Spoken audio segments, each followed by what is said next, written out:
Welcome back to Soapbox Speakers, number 16, or as I like to call it, leave means leave your uneducated opinions out of my discussion. That's good. Strong. Thank you.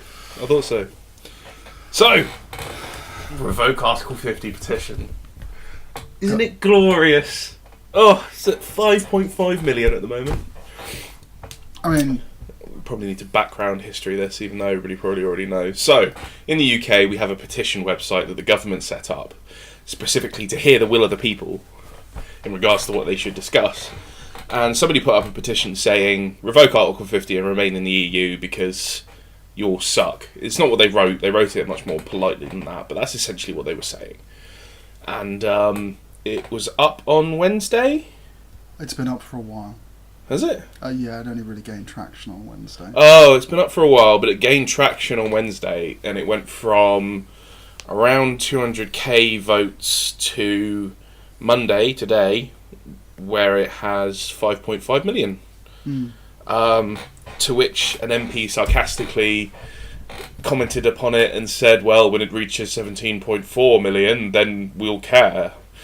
Which, to me, is a fundamental misunderstanding of how petitions work.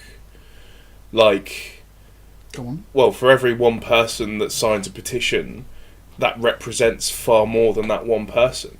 Like, you never get everybody who feels strongly about something signing a petition. There is always the silent section that is represented by the number of people you get on a petition. That is the theory. I believe South Park did a whole episode on that.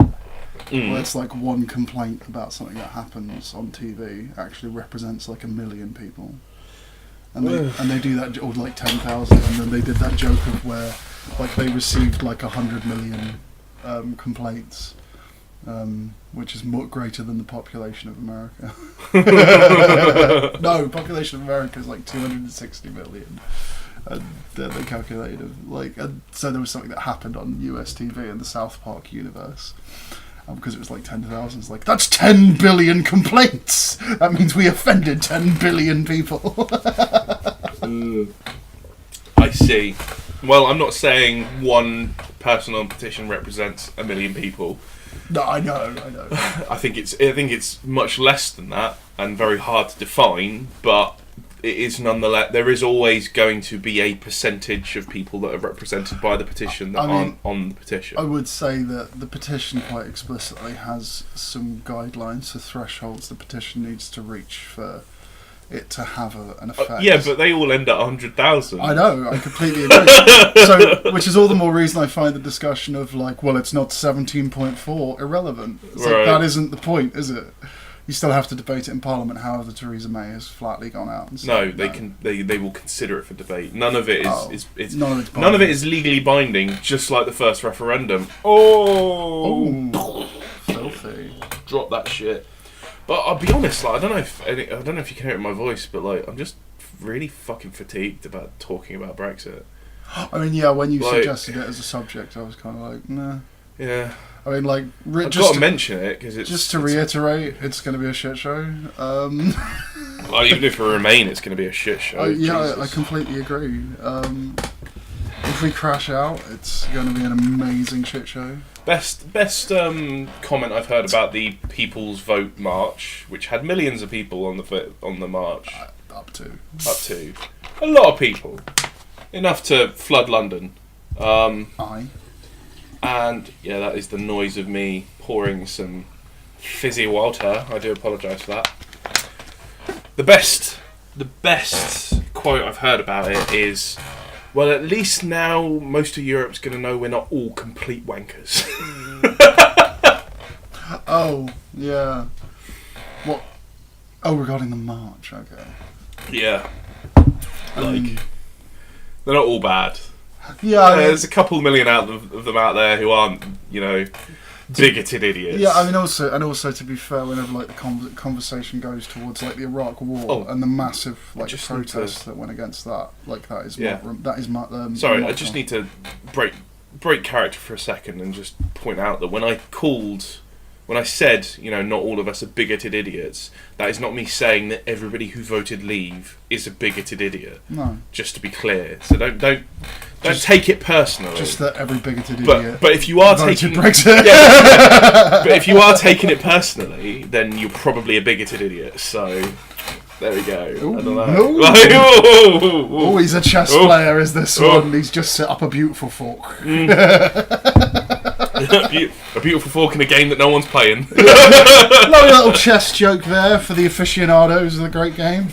Of the Game of Kings. Oh, Jesus. Really playing to our demographic. Oh, man. You're such an idiot. At least you're not bigoted, though. Yeah. I'll settle. I'll take being an idiot over being a bigot. Well, I probably am a bigot, though. That's the problem. Like, we didn't all are. Yeah, didn't we explain this in our first podcast? Yeah, we did, but, I mean, you know... Have we learnt nothing? Well, that was 16 podcasts ago, man. There would be people who were listening... We've changed! No, there are people who are listening to this that will never listen to the first podcast, you know, so, like... You're missing out. You're missing out. Really? Yes. Chuckles has found a piece of candy in his pocket. No,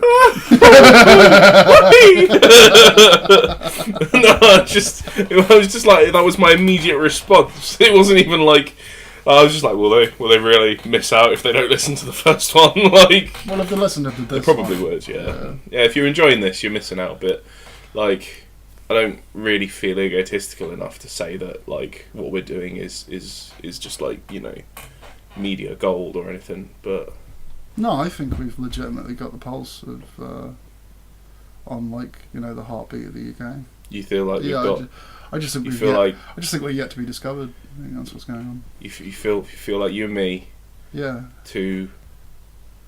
Well, one middle-aged, one soon-to-be middle-aged white men with big beards. Yeah, man. I've got the pulse of the UK. Yeah, we've watched like a lot of YouTube videos and read a lot of forums. Like, yeah, you've got a point. Yeah. Like this, obviously. Yeah, I've watched a lot of videos about gammons and. Yeah. To be clear, I'm doing a bit, obviously. No, you're not. No, we definitely do have the pulse of the UK under our fingertips. Incidentally, I had a debate yesterday with. That's why we're so terrified. An old friend of mine, in which I was using polls to back my argument, as in polling data. Right. And they were using the fact that they have read a lot of message boards and were somehow of the opinion that their message board knowledge superseded the conclusions of this poll. I feel like you're about to say feels over reels.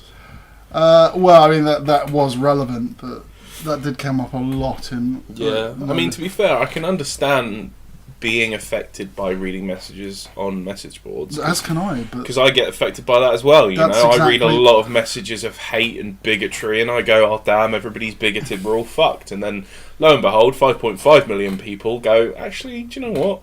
Yeah. I'm not a complete twat. I mean, like, I did really enjoy the damage control attempts that I witnessed online. In regards to people trying to like discredit the petition. Oh, that was fantastic. So it's like it's not 17.4 million, is it? That's one argument. Another one was going to be like, look, we had the referendum, just get over it. Like, this is a stupid petition. Like, it's not going to go anywhere. Then you had people suggesting it was Russian bots, which I thought was adorable. By the way, I saw a post that was of a petition that it was apparently a petition that said something along the lines of, I want to question the outcome of the Battle of 1066. Yes. I don't like the outcome. Yeah, that did the rounds. Oh, it did the rounds. Oh, I see. It's a common one. It's an old out. one. Yeah. It had like 1.7 million. No, it's an old idea that they've rehashed. No, but there is no petition. Oh, what? That is my thing. Oh no, that'll be like I looked it up and there was no petition on the petition board. Oh, okay. For they were just photo images of it. Yeah, that will have been a screen capture from back when they first did it. Right. This was when the first referendum happened. Back when everybody thought that they were going to get 350 million a week for the NHS and take back their country, and nothing was going to go wrong, and it was going to be just like the glory days of Britain's heyday of empire-ness, and we were going to start stealing slaves from Africa again and selling them to the Americans to make our money, just like we used to in the good old days when we did things properly. When quality street tins were massive. Pricks. Oh my god, I saw that. Oh, okay. So on a politics group that we both follow, this guy posted up a picture of a church, and a picture of how the size of a Quality Street tin of chocolate has grown smaller over the years, with a rambling rant about like how this country was going to the dogs because we were teaching LGBT stuff. Oh, there was a lot. There was a lot to unpack. Oh, there was a lot to unpack. Essentially, classic. It was basically like homosexuality bigot. Because of homosexuality promotion, because of gender changing, because of. Oh, he was a Christian bigot. That's essentially the best way to describe it. Yeah, I know, but like I thought they'd all died. No, they're still there, Matt. They're just silent. I'm not used to it on that politics group, though. Yeah, that was weird. I'm pretty sure it was a troll. Standards have slipped. Well, they always do. That's the inevitability of all Facebook Not groups. sure if that group is getting more racist, or if locations or like isolated communities are getting better access to the internet.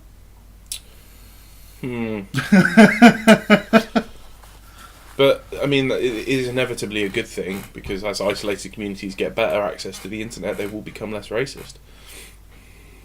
I don't disagree with you. That is one of the beauties of interconnectedness. Yes, indeed. And education. There is a problem with that, though. Which is that I think people, as we... No, let me clarify. I don't know why I made that noise. Because I thought you were saying, is he saying there's a problem with people becoming less racist? No, that isn't what I'm saying. No, that wasn't what I was thinking. The issue of greater interconnectedness is that eventually you become so connected to so many people, you in actual fact are not connected. You feel isolated in a sea of bullshit. Because everything is fake. I see. But that, I think, has less to do with with interconnection and more to do with image projection. That's one part of it. Another part of it would be like if you're trying to have a discussion on a thread where there's hundreds of other comments. Your comment and the discussion you're wanting to have is lost in the sea of those comments. So your ability to engage with the audience that you're trying to engage with. Which is why you start a podcast. I mean, that's fine. But then what happens when everyone has their own podcast? The ones that are good will be picked up. This goes back to the issue of isolation that I mentioned earlier. I see.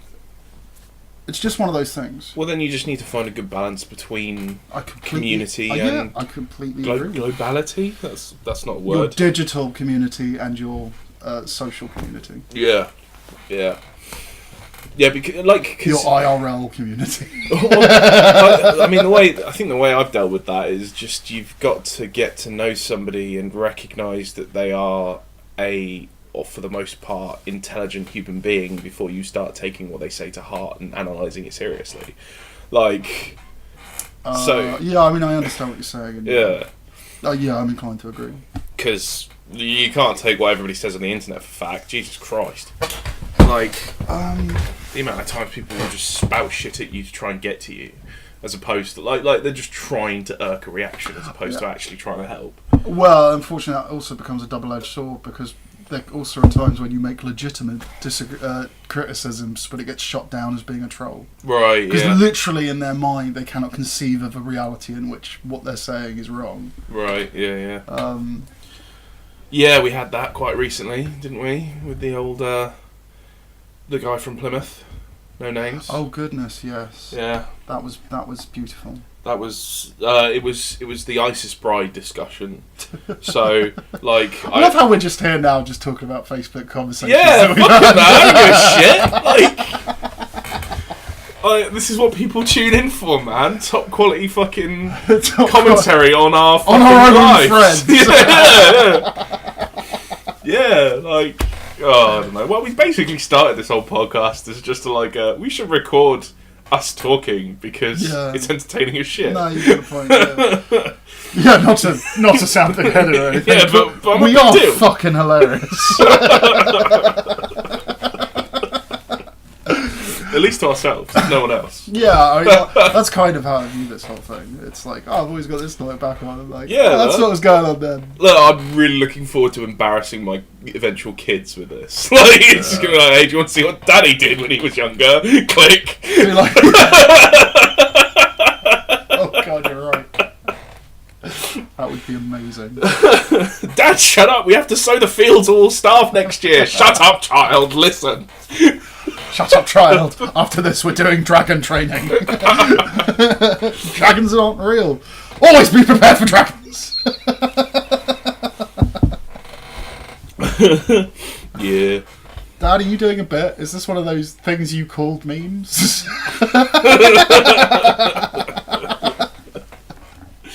Look, I built a wall of memes for a reason, okay? Jesus.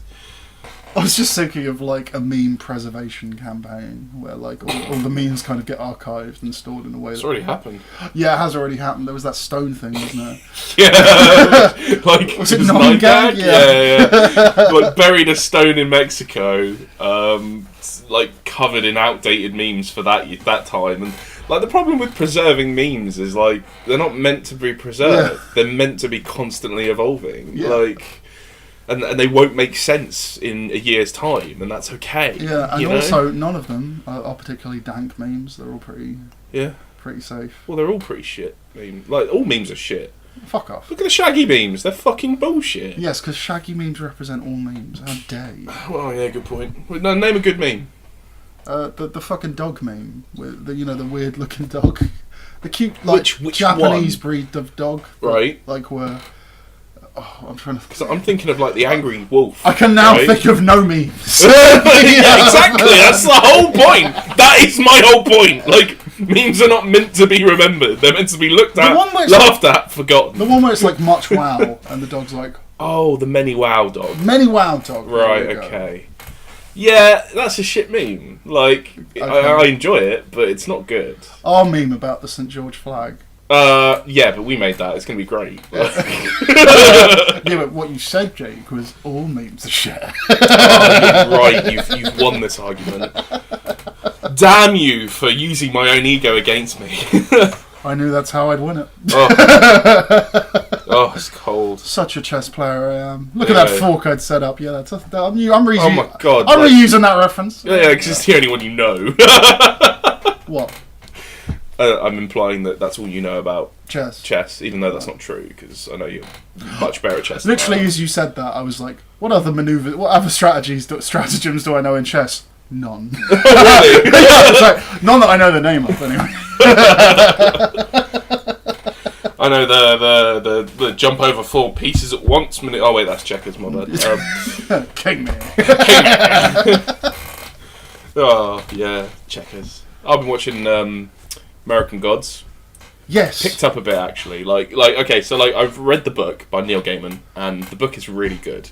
The general premise is like the old gods came to America with the people that came there, with the immigrants, and then got forgotten, and then new gods were created, and it's all about exploring a world in which these gods exist. Yeah. But like they wax and wane in power depending on how much they're believed in. Yeah. And the book is really, really good, really interesting, and well worth a read. The TV series initially didn't get me because it was deviating massively from the book, and it just wasn't that great, but it's kind of clawed it back a bit. Like, it's kind of got its own thing going on, in that, like, I feel like they're taking it so far away from the book that it's basically just a new story. Oh, I see, yeah. Which is good. I like that, you know. Yeah.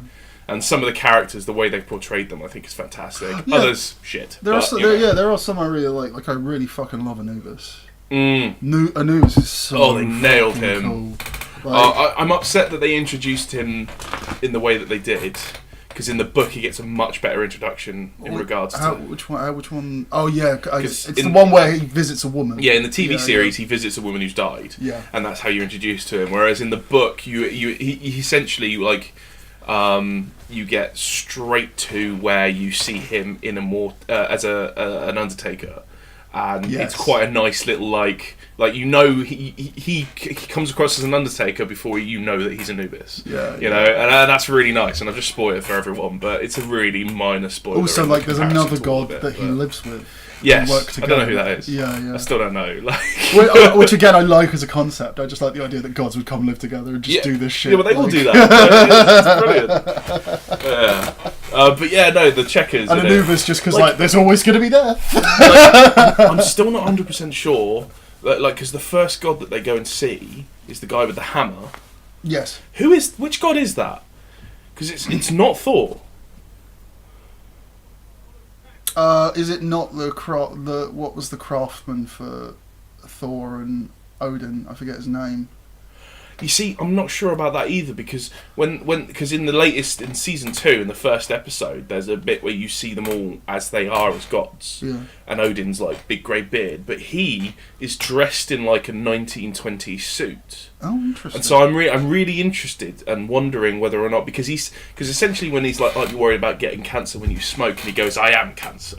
Like, I'm wondering if he actually is cancer. He's not a god of death. He is the god of cancer. No, he's. I imagine. I think he might be the god of Americana. Okay. So, like, think like 1950s classic imagery. Right. So the Chevrolet, like long. No, I'm going to Google this. Yeah, like, because am I not right in thinking like the internet is a god? Yes. Right. So I'm wondering if what he represents is like, actually, you know what he might represent? Manifest Destiny, which was like a rationale used by pilgrims to justify the genociding of the natives, and he's Chernobyl. That clears things up. No, really doesn't. He's one of the old gods. That's the only thing. Oh, okay. So. Like, well, click on the name and it'll tell you what it's a reference to. Yeah, I'm trying to find it. Welcome to our really well prepared podcast. Oh yeah, 100%. So good, so good. So here are my theories on. I wanted to discuss the theories on MAD, which is mutually assured destruction. So I would argue that all you really need are 2 big players to have lots of nukes, and everyone else doesn't necessarily need them. So let's take the US and Russia.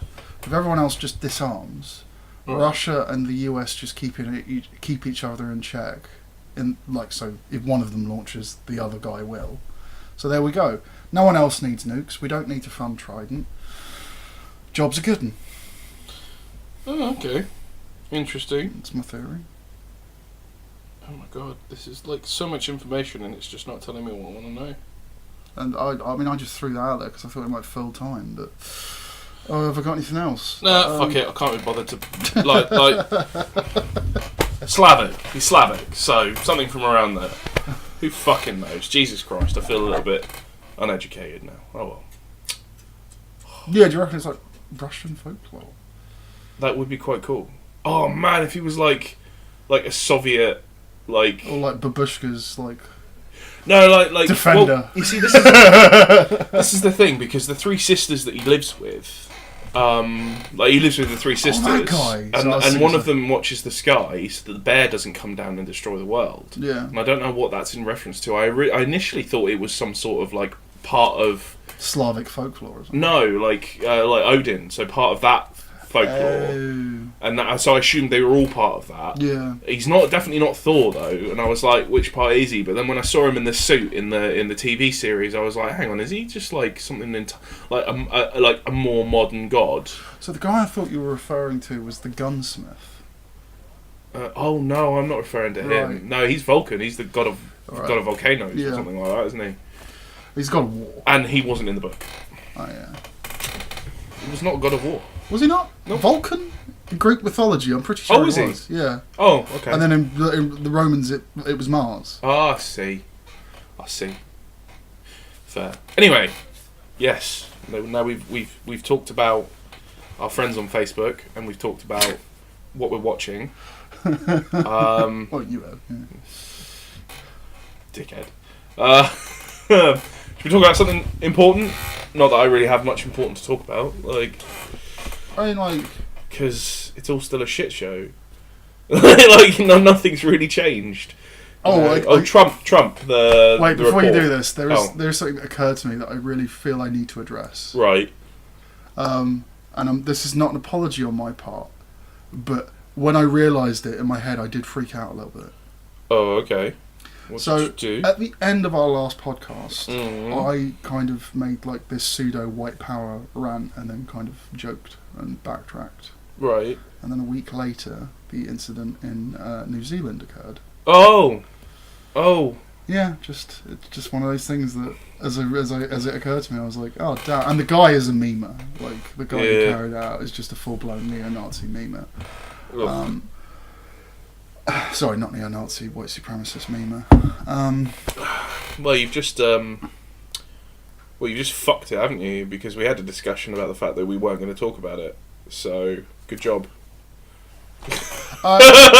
You prick. I just wanted to bring up that oddly weird connection there. Oh, fair. But yeah, no, like I said, we're not going to glorify killers anymore.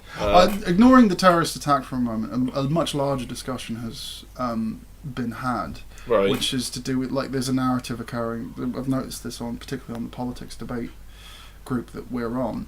Of basically saying, like, well, you've been spouting all this, like, migrant hate, like, what the fuck did you think was going to happen? So people are basically saying, like, Trump is partly responsible for the New Zealand they've been attack. saying that our newspapers have been as well. Yeah, but, like, and also everyone online who says shit like this is also contributing to it. Yeah. I would argue that's a false narrative. Yes, me too.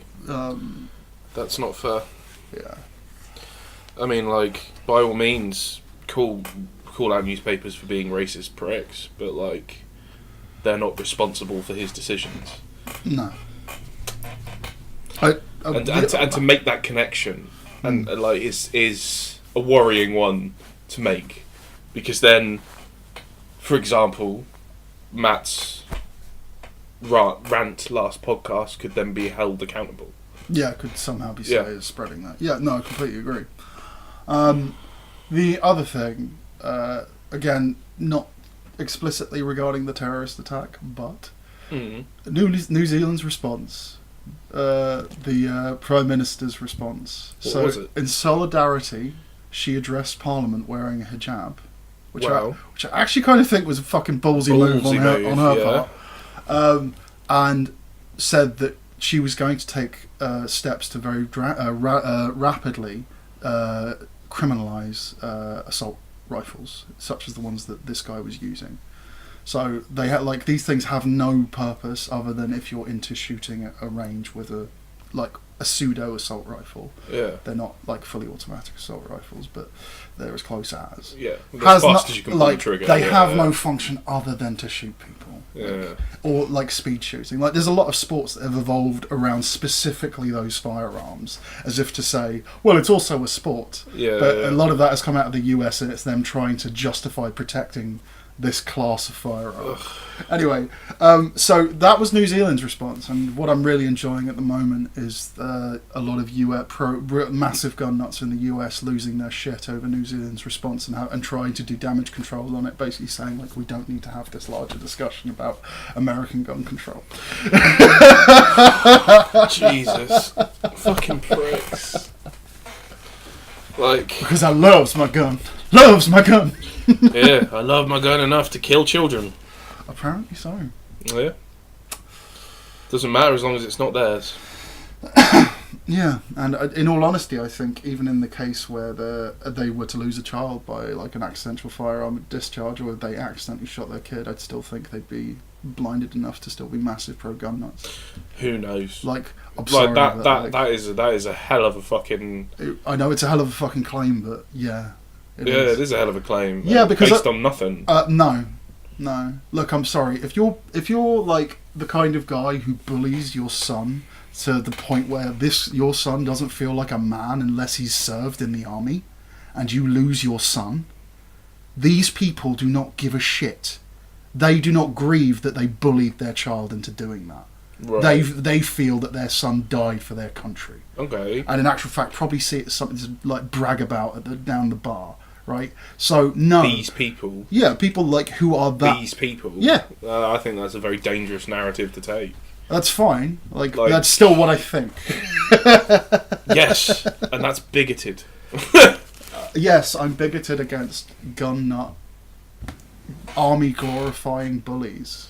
Well, no, that's not like yeah, but that's like somebody going, yes, I'm bigoted against terrorists supporting Muslims. Like just because you're a gun nut doesn't mean you're a fucking asshole. Sorry, and sorry. like No, you're misrepresenting what I said there. Right. There were a series of qualifiers, not just that you were a gun nut. Right. Okay, but going like, yes, these people, even if they shot their own sons, they wouldn't care. It's like genuinely wouldn't surprise me for the reason I just gave. Right, yeah, and there will be people out there who are like that, but going all people who are pro-gun are like this. And to reiterate, that is not what I said. Right. Okay. well, then basically what you're saying is like, anyone who wouldn't care that they shot anyone who wouldn't care about shooting their son and would still be pro-guns wouldn't care about shooting their son and still be pro-guns. Like it's a pointless statement. It's like going like everyone who's an asshole is an asshole. Like, yeah, right. I think it's representative of a trope of person. Yeah, like a stereotype. Yeah, but we all Sure. know what stereotypes are like. You know, So like not representative of pretty much we anyone. use the term gammon because Because it is representative of a stereotype. bigoted, Matt. yeah, but like Also, I don't think I said. I believe I said a moment ago that I don't have a problem being bigoted against people. Again, I'm like, but like all bigotry is just not okay.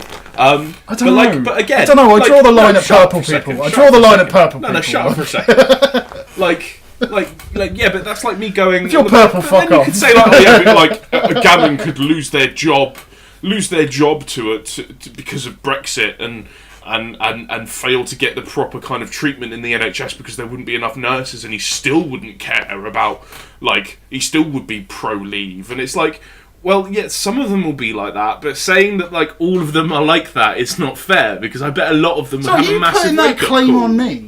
Yeah, like that's not the what I same said, thing. though, is it? Oh my god, it is. You were just like, I wouldn't be surprised if they shot their own sons and didn't even care. Which is not the same. Which is not the same as saying a gammon who dies under the NHS. No, I didn't because say of Brexit. die. Okay, who has a shitter service? Okay, of Brexit. I wouldn't be surprised if a gammon lost his job because of leaving the EU and would still be pro-leave. I mean, I would say that. Yeah, and I'm like, no, because I bet there are a lot of This is gammons out there that would be woken up Can I by just that say, this is a experience. really weird thing for you to get I know, hung up on. I don't give a and fuck. I don't know why you are getting hung up on this one. Because I'm being personally offended for all of those poor gun nuts and gammons out there who, when faced with this crisis, Who've lost their kids and still don't give a shit. who, when faced with crisis like that, would have that realization. And I feel like it's very unfair to make blanket statements about people who are bigoted and are wrong, right? And go, well, they'll always be wrong. There's no saving them. It's like, no, of course they can have That a is turnaround. so not what I said. Stop misrepresenting what I fucking you said. First of all, you were like, they wouldn't even care if they shot their sons, they'd still be pro-guns. And it's like, well, no, actually, I'm sure like a situation like that might have a massive wake-up call. No, what you for said. people. What you and said. then you went, oh yeah, but no, these are people that like bully their kids No, into what you joining actually- the military. what you actually asked and then for when was they an die, example. they don't even care. What you actually asked for was like an example to explain that behaviour. So then I gave you one, and then you got even more fucking triggered. I don't remember. I don't remember asking for an example, but it's been recorded, so we can always go back. This and is listen. true. But like, and it's like, and it's also just, I don't know, like, okay, I agree with you. Sorry, yeah. I agree with you that parents who bully their kids into pursuing a career because that's what they want their kids to do are completely out of order, morally misguided, and will not care if their child suffers because of it. Well, yeah, but then I'm like, however, I'm sure there are parents out there who have had that wake-up call when their kid has had a breakdown because they've just been in a career that they don't enjoy. Like. Sorry, and that's the same as bullying someone to join the military. In your eyes, it's purely career. No. Right. There is a difference. So why did you feel the need to change hang what on. we were talking No, about like, for a moment? okay, I love that you asked me that. I said no, and you immediately started talking. Like, give me a chance to qualify. Okay. Yeah, Jesus Christ. Like, okay, I've heard what I wanted to hear. Now I can say what I was going to say next. Well, to be honest with you, it's a yes or no answer. No, it's not. Okay. Like, because it is a career. It's like a career that you think your kid should go into. So it is the same. It's just bullying somebody into a career where they might die has a much greater effect, and there isn't necessarily a way of being able to You know, Yeah, but have a turnaround when your kid's Here's a question. Dead. What was I specifically saying the scenario for that was? Oh, I can't remember. I said that if you bully your child to the point where they won't feel like a man in your eyes unless they've served. Right. So, again, it's not a question of career choice. Well, but the same thing is like... It's a question of an identity you are imposing on your child. If you bully your kid to the point where, you know, they know that you won't see them as a productive member of society unless they go and study a STEM subject. Look, I'll put it like this. You think if a parent wasn't supportive... Do you think a parent not being supportive of someone's career choice is the same as a parent not being supportive of their child who's trans? Do you think those two are equivalent? Because I don't. Wait, what? Say that one more time. So, you have a parent who disapproves of their child's career choice. Okay. And the impact of that on... Well, no, we're not talking about a parent who disapproves of their child's career choice. We're talking about parents who bully the child into picking the career that they want them to. Okay, fine, we'll go with that. Okay. And then a parent who, by the same level of force, bullies their child into not accepting their the fact that they're trans. Right. Why are we comparing the two? Do you think they're equivalent? Why are we comparing the two? Because the comparison here is to do with career and whether or not you're bullied into the military, and I'm asking if you think it's different. So far, you've been saying, like, no, it's the same thing. The military is a career choice. Yes, so you're equating being trans is not a career choice. I don't disagree with you there. So why would they be equated? Because of the impact that it has on someone's life. I would argue bullying someone to join the military has a far greater impact than... who isn't suitable for joining the military, who doesn't have like the constitution for it. Yes, but this boils down to the idea that joining the military has a massive impact on your life compared to any other career. Well, it does for that that child's parents. Well, at least one of them anyway. Right. Okay. You know, you ain't no kind of man unless you're in the army, unless you've served. Right, yeah. You do know what I'm referring to, right? Oh, yeah. Like families with like a tradition of military service who... Yeah. But like that's just... But like, okay, so like the type of parent that bullies a child into joining the military because that's what they think they should do, and the type of parent that bullies a child into doing a STEM subject because that's what they think they should do, are exactly the same. I mean, I don't agree, but okay. Like, it's exactly the same mindset. It's exactly the same approach to raising their child. I don't agree. Why? Because in one... Right. Their whole concept of what it is to be a man is involved. In the other, it's... Their concept of what it is to be a productive member of society. No. Of what a...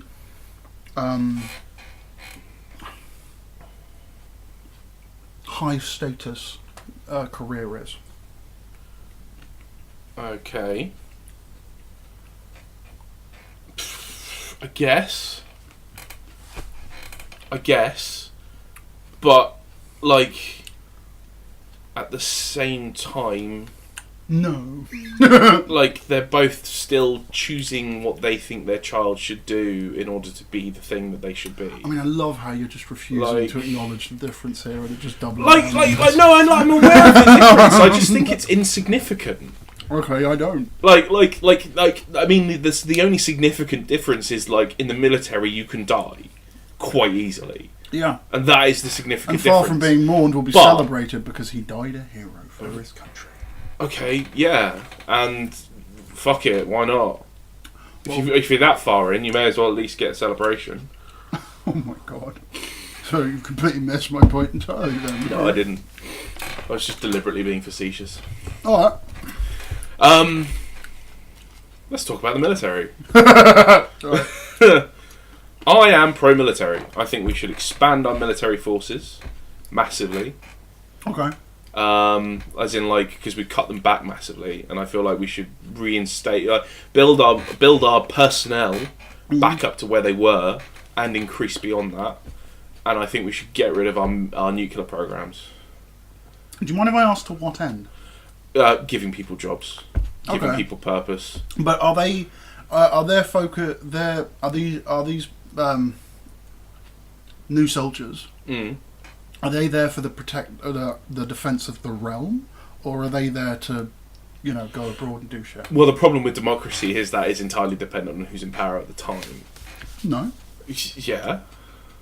Switzerland's whole setup has been for a long time to just have a really well-trained militia, and they're solely interested in protecting their borders. They don't worry about like having military. Yes, units. but my point being is if Switzerland, if somebody came into power in Switzerland and went, we're going to war here and we're sending our military here, they would then they voted for it. They would then have to do it, right?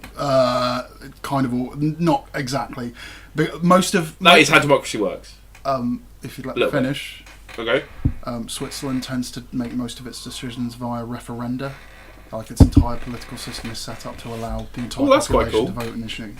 In which case, let's be more like Switzerland. That sounds great. Which was kind of what I was getting at, and you decided to argue against it, but yeah. I don't think I ever specifically argued against it. Okay, so what I'm getting at is, do you feel that with our current military assets, we don't already have enough to defend our realm adequately? No, that was going to we be don't. It. We don't, right, okay. Why do you think that? Okay. Let me backtrack. Doesn't fucking matter. which is code for I don't know, but I feel like it's not enough. No. That's not code. I'm literally saying, actually, on retrospect, that isn't the question. And it doesn't matter. It's a red herring. Yeah, it doesn't matter. It doesn't matter. Like, the idea is to give people jobs, and to give people purpose, and to give people the opportunity to join the military and live that life if they so desire. But why choose the military to invest in? Oh, no, this is part of a blanket investment, but I'm just talking... I said let's talk about the fucking military. I didn't say let's talk about our entire fucking political plan for the And now we're expanding to other things, because the... In which case, yes, let's invest in everything! And why is that? Because the main thrust of your argument for the military is to create jobs. So this now raises the question of, isn't there a better way of doing that? The only reason I said create jobs is so people would fucking understand. It's just about giving people purpose in life, because there aren't going to be any jobs because we're fucking automating everything and it doesn't fucking matter anymore. So you may as well have a big military, because otherwise they're going to have fuck all to do. So give them fucking jobs, make them feel fucking useful in the stupid fucking uniforms with their fucking guns, and let them have fun being the little protectors of the fucking country, because they might come in handy if, like, I don't know, Russia decides to come and take our resources or something in 50 years time. But until then, just let them do whatever the fuck they want to do. They make some cool nifty shit in the military occasionally, like GPS tracking and shit like that. So why the fuck not? There's a lot to unpack there. Oh boy! I'm just going to take a minute. First of all, you okay, hon?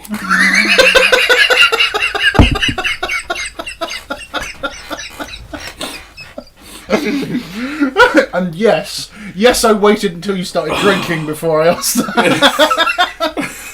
And also, on the broader expanse of things, yes, more nurses would be great, more doctors as well, firefighters, police, all of that expanded as well would be lovely, all funded by the lack of nuclear power, because like we don't want to I don't understand the logic behind nuclear weapons, because it's like it's a deterrent, and I'm like, well, like actually, like if we had no nukes, everybody would still be deterred from firing theirs, purely from the point of view of it does destroy the world.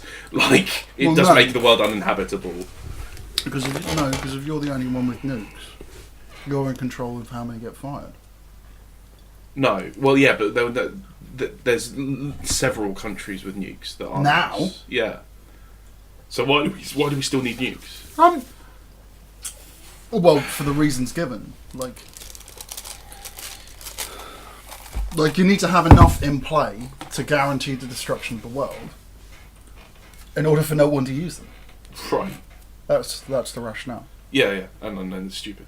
Oh, I mean, like, I don't disagree, but and like between America and Russia, like I feel like they have enough. Yeah. Yeah, we could just. Which was leave my them point to a it. moment ago. Like we can just leave them to it. I agree. We don't need nukes. That was literally the argument I made earlier. Is it? Yeah. Alright, fair enough. When earlier?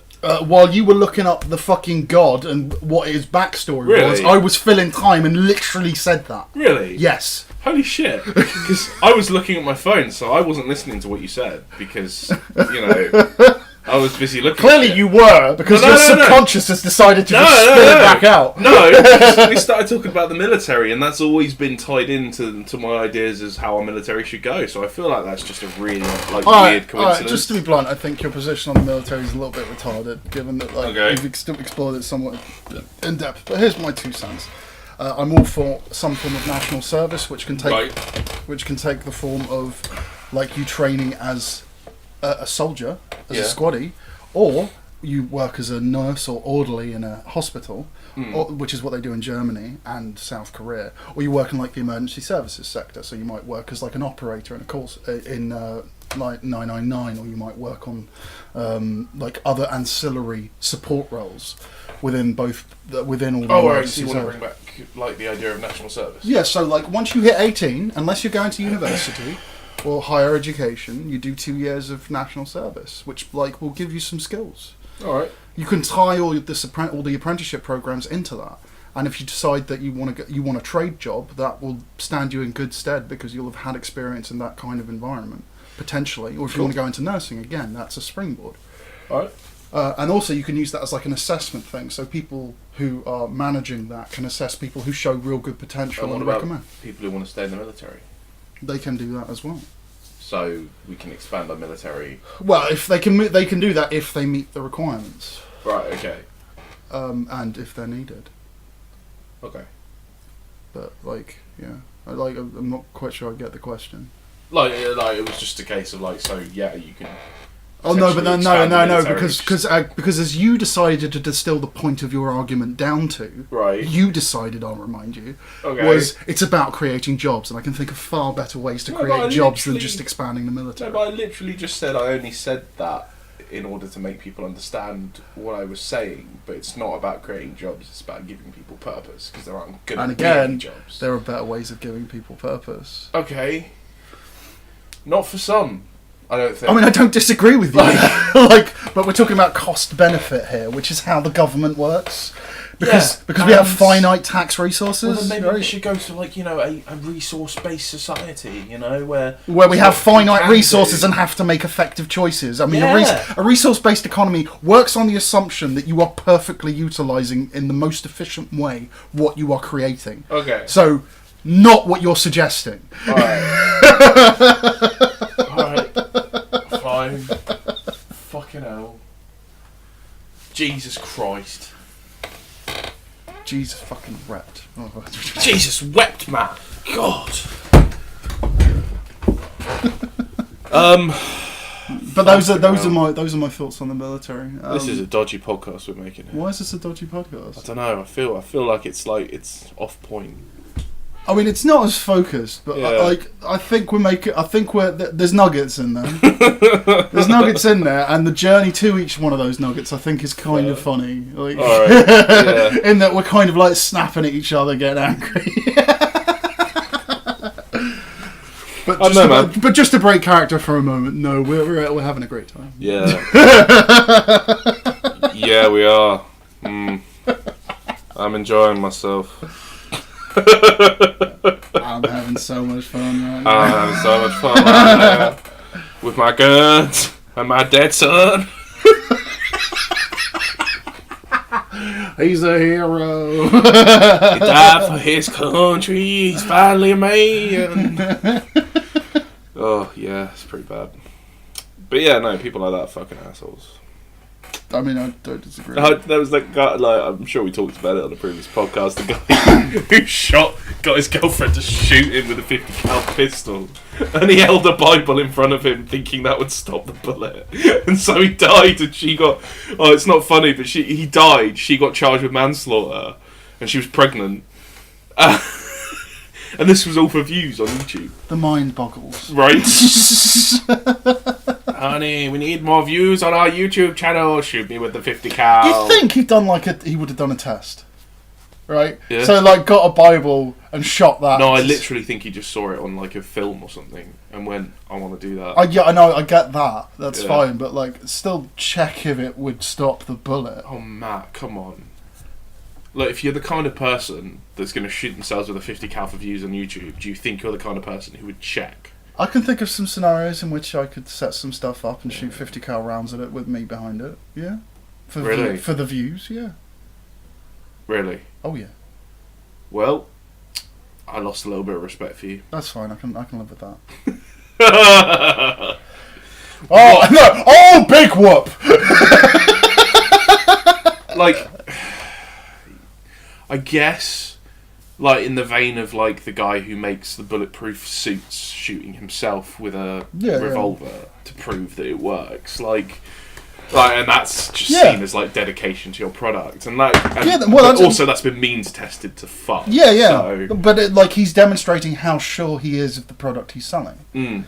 Like as tests go. Equally, there was a safety mechanism that was developed for elevators in like the 1920s. Right. And this, I think it occurred, like he did a demo of it at the World's Fair because no one believed it would work. So he created this scaffold rig of this like a mock elevator that took him up like 50 feet. And then he told them to cut the rope. Oh, because it was a safety stop mechanism. Because, to prove to everyone that he had this much faith in the emergency stop mechanism should the cable break. Fair. And that was his way of showing the world that it worked. Okay.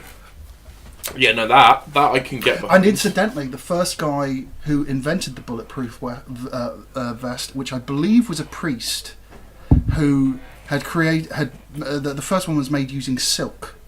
Lots of really tightly woven silk. And he got people to shoot him in the chest with a flintlock. To demonstrate that it worked. So, like, there is a rich history of this. Yeah. But, like, that's very different to... I agree, but... Honey, shoot me with a 50 caliber. But, like, your point of, like... Why would you, like, that's ridiculous to risk your life like that. I'm just saying, when I said, like, I could think of some scenarios in which I'd do it, there's some, like... So like, others have done it for decent reasons, I would argue. Well, like a lot of them were still just kind of publicity stunts in order to sell their products. Yes and no, but the other thing to keep in mind here is that some of these products actually change lives. Right. The best example I can think of, okay, so in the case of the elevator, for example, in like the 1920s, elevator crashes were actually quite rampant. And it was just a horrific thing. If you lived in a high-rise building, there was a huge stigma to that. Everyone would take the stairs because they didn't believe in elevators. Right. Him doing that did save lives as well as kind of change how we viewed the elevator. Fair. So, like, there is, and like, you could argue, like, well, how much impact has the elevator had on society and shit? But, like, that's by the by. Making us fatter. Well, I mean, I would argue it's allowed us to build higher, which is less urban sprawl. Like, true. So, like, it's given us a place to piss when we're coming home. Well, the other one would be the guy who proved that you can thread a catheter into the heart. Oh boy! Up the arm. With him, but on him. He did it on himself, yeah. Oh. And that procedure meant that a lot of heart-related procedures can happen. Yeah, funny enough, he was fired from his job for doing that, but because they had to for misuse of equipment, because he had to use it. He had to prove that he'd done it. He had to use the in-house X-ray machine. There's a particular clause in the Geneva Convention regarding human experimentation, which is that it's okay if you're doing it on yourself. So he catheterized himself up a vein in his arm and tracked it using, I think, an ultrasound all the way to his heart, and then took an X-ray to prove that it was there. Right. Was promptly fired. Yeah. But then later on went on to receive the Nobel Prize. Yeah, I'm pretty sure he's going to be okay, you know. Yeah. I think he may have ended up being rehired by them, I don't know.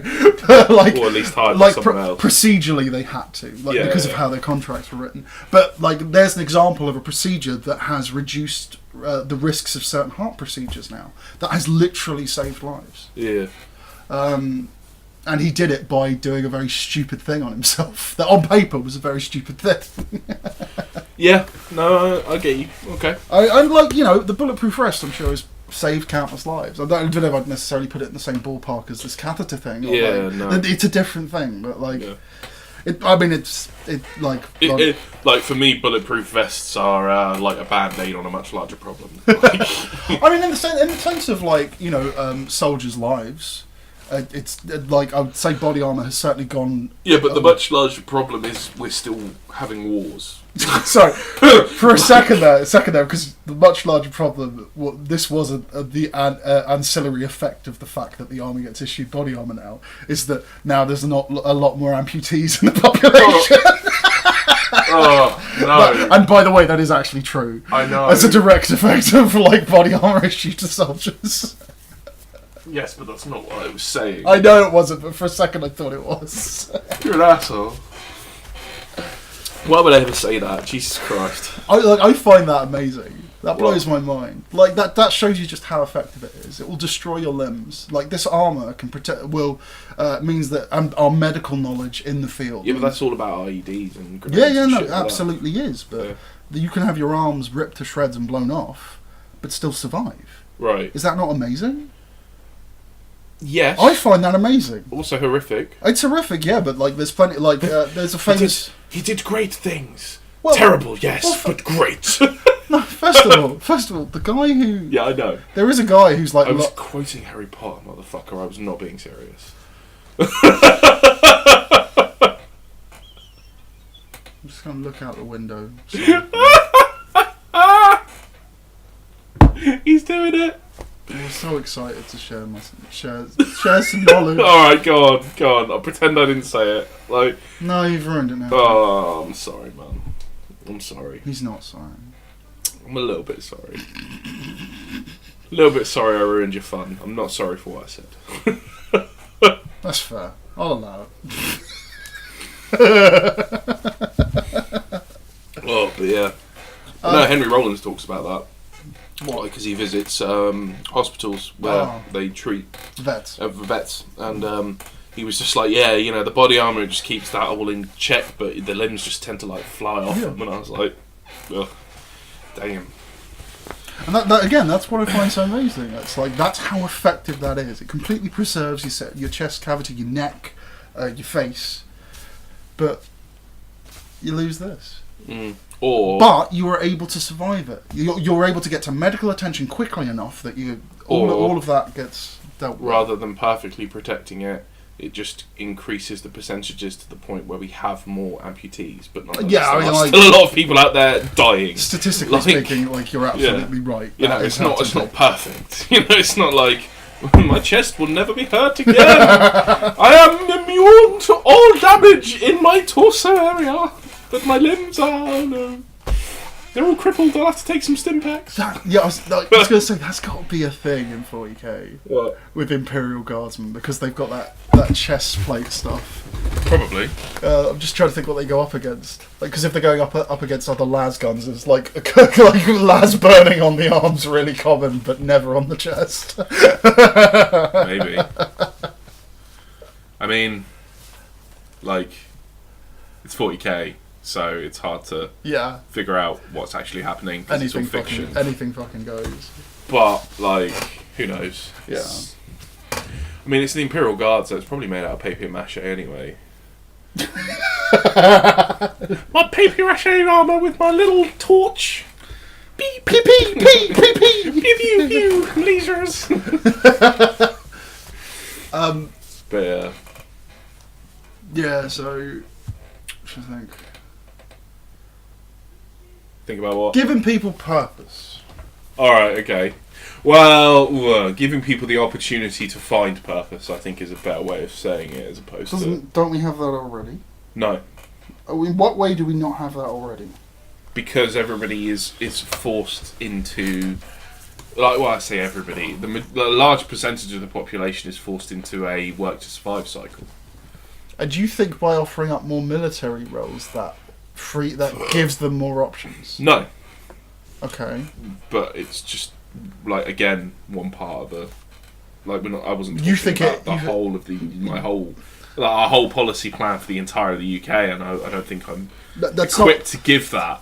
But I feel like there are more people out there that are currently in the military who would be able to serve in the military, want to serve in the military, and therefore should be given the opportunity and the chance to do it, purely because there's no real harm in having more soldiers. Other than the resources it takes to maintain them, arm them, and equip them. Well, there's also the monetary issue of like you have to pay them. Right. Yeah. So, But money. But money, okay. Like that's a hell of a campaign slogan. But money. well, first of all, we don't. How are you going to pay this? But money. But we don't pay soldiers that much. But we do pay them. Yes, and that's why I was going to get rid of the nuclear program. What that you'll take the fight. Get rid of the nuclear program. More soldiers, more police, more nurses, more money for the NHS. Oh, I'm so glad you've said this because this is. I was having a discussion on PDC about this. Right. About Trident. Oh, I'm so glad you brought this up. Okay, so. Oh God, he's excited. Here was my suggestion because you're gonna love this. You're gonna really love this. He's actually super excited. It's a bit worrying. So the argument that was being made. If I get killed, you know why. Carry on. So the argument that was being made was that, as well, like getting rid of the Trident program would mean that not Trident because the program is actually going to replace Trident, I think. But anyway. Okay. Technical point doesn't matter. So the shipyards at which the subs that are going to be carrying these new nukes and these new subs are being built, the argument was that's going to give 30,000 jobs over a 30-year period to that community. Right. And that, by not doing Trident, you're effectively getting rid of those jobs. So, here's my pitch. Right. I can think of a couple of technologies that over the next 3 decades is going to render the stealth benefits that a nuclear submarine gives you redundant. Right. That means to say a stealth sub isn't going to be a stealth sub anymore. Okay. So, rather than doing this, pay for the nuclear warheads, which are going to be a fraction of the cost of the entire subline that you're wanting to produce to hold them. Retrofit some cruisers in our navy that we already have to carry these things. That work can be done at these shipyards. After that, take all the savings that you made from that, retrofit the shipyards where the subs were going to be made. You've already got the skilled people there to do this, and start churning out tidal energy capturing platforms. Oh, okay. Wouldn't be a platform. Oh, it could be a platform. Well, you know what I mean. Whatever it is. Whatever it is, it's to do with tidal energy, and they've got like the technical skill to build shit that can go in the sea. The beauty of that is you can literally just create a turbine that you sink into the ocean, into the sea, and just sits on the bottom and takes up the energy like that. Yes. The main thing you need to overcome with that is the amount of copper that you'd need to run. And the copper wiring and running it into the sea and all of the logistics around that. I'm right thinking that there are other options besides that? No, I don't know. Okay. Not from last time I checked. Well, there's plenty of ways of capturing tidal energy. Okay. Well, yeah, but running it back to the shore. land and putting it into the grid, you need a lot of copper wiring. Okay, I don't disagree with you. It's just a lot of copper wiring. It's a lot of money. I don't disagree. Like, it's doable. I don't disagree. But like the energy density that you achieve there surely is greater than you would with say a wind farm. That's kind of the point, isn't it? Water has a greater energy density than air. I don't know. Okay, I do know that is the case. Okay. So I'm just kind of curious, like the argument for. I'm just surprised copper is the argument. What? I'm just surprised. No, I just remember that being an issue. Oh, okay. Because oh no, hang on, what's that? Maybe that wasn't an issue for.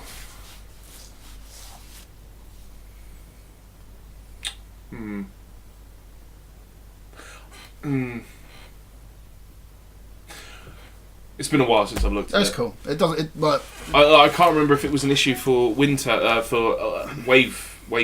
capturing turbines. technology. Or if it was an issue for offshore wind turbines, because offshore wind turbines that ended up being miles and miles of it. But there were like suggestions of how to like create a network of wire that would allow you to like basically just place them all the way along the coastline. So like you just create the network around Cornwall or whatever, and then just put them all down like wind. And also, you're maximising the utilisation of the copper wire that you've put down. Yeah, I get you. I mean, that's an interesting side point. Like, this is something these smart people with their engineering in these shipbuilding areas can. And integrating wind turbines with tidal turbines, so that's one standalone structure that you could just put somewhere. Wouldn't work. Why not? Because where you get wave energy is not where you Depends necessarily how you're get wind capturing it. energy. Depends what specific form of energy you're capturing from the tides.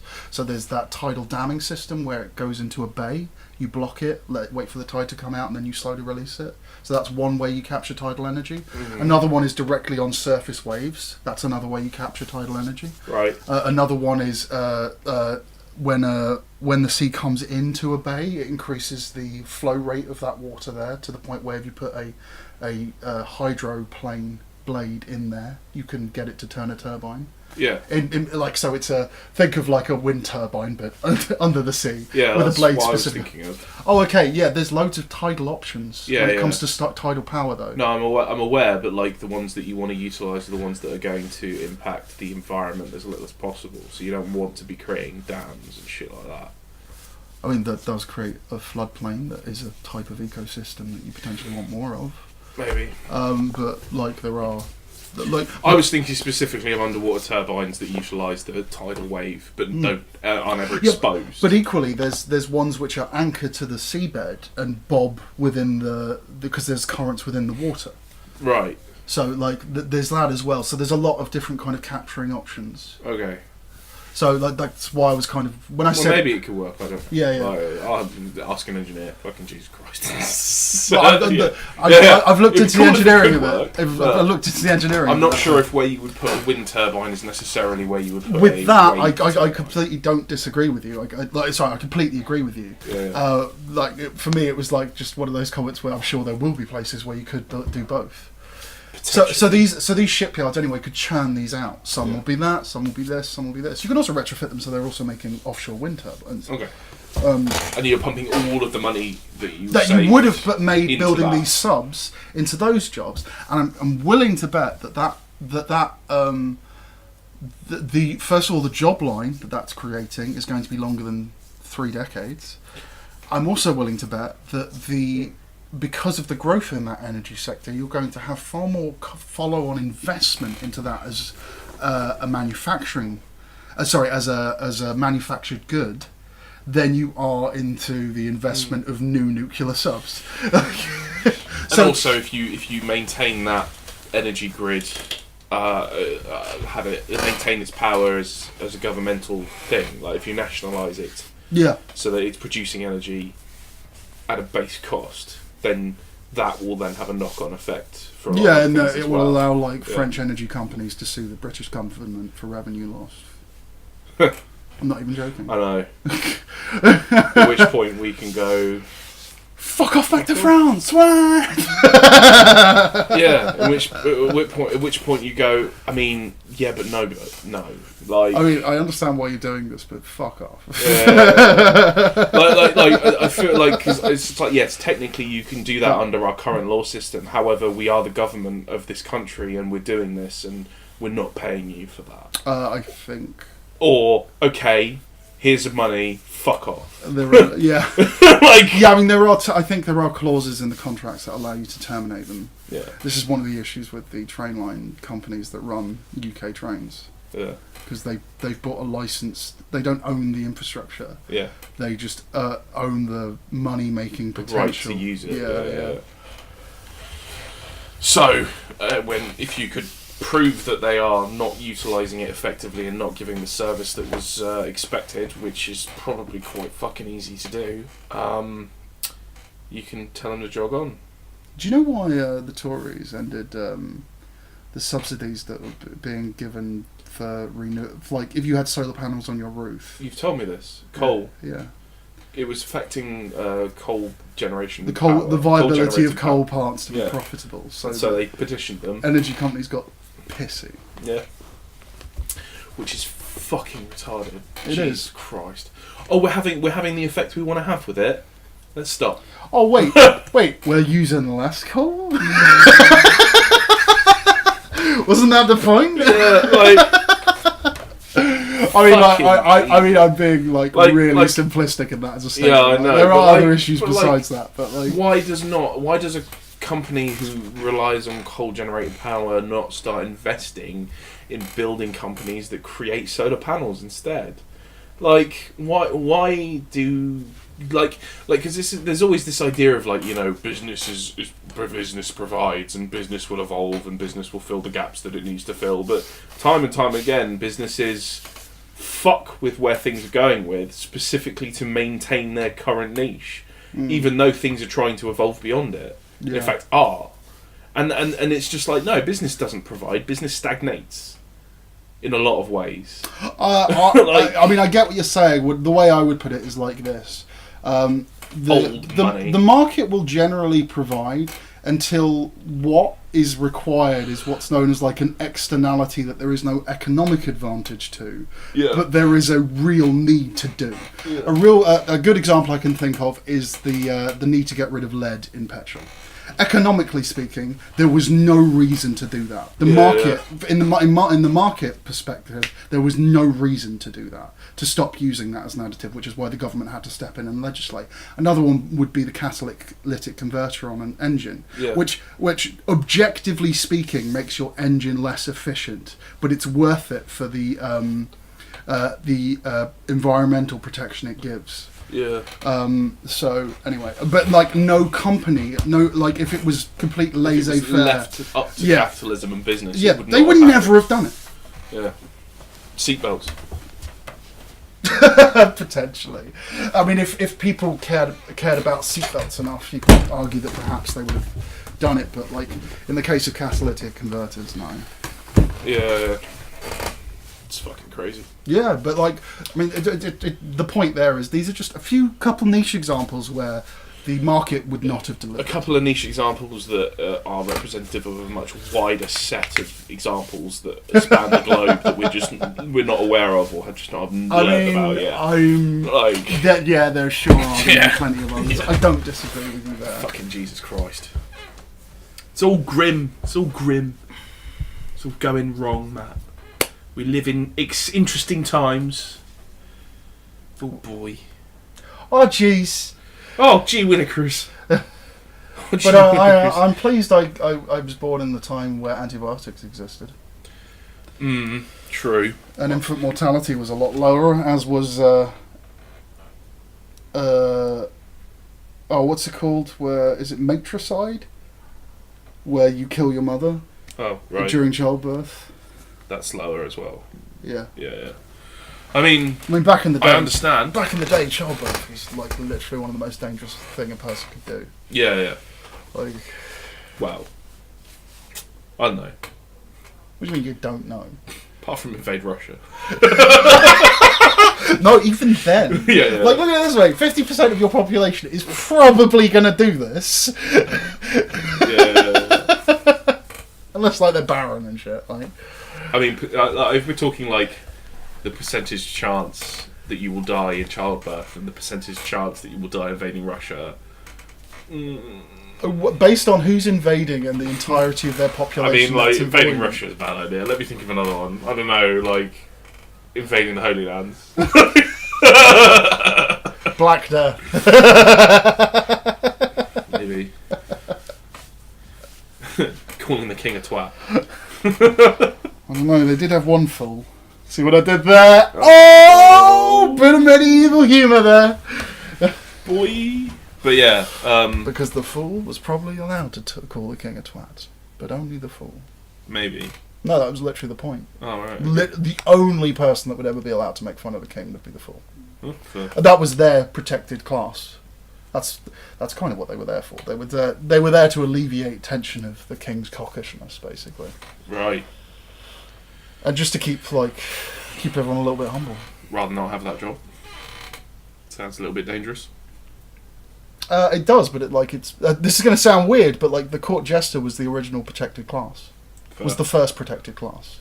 Damn. So we own it all. We owe it all to mimes. I mean, I remember like one of the most influential positions was the royal wiper, which I found hilarious because it was like the only position where you could get a moment alone with the king. Yeah, on a fairly regular basis. Yeah.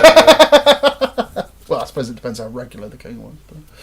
Yeah. Like some of the French kings didn't Didn't shit for days. Really? Yeah, well, yeah, the fucking like food that they ate and drugs that they took, and Jesus. like they were bad, man. Some of them, it was grim. Really constipated. Yeah. Fucking hell. Yeah. Yeah, like the rich died. Like back in the day, when the rich died quicker than the poor because of their diet. Like, I shit you not. Like it was just like poor lived longer because they ate more vegetables. Like, because nobody knew, right? Oh, you God, were rich and you were just like, well, I'll just eat meat all day.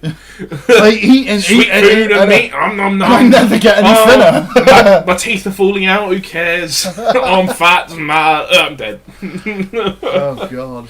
Whereas now, you know, the rich live 20 years longer than the poor. Yeah. Capitalism. Ugh. But yeah.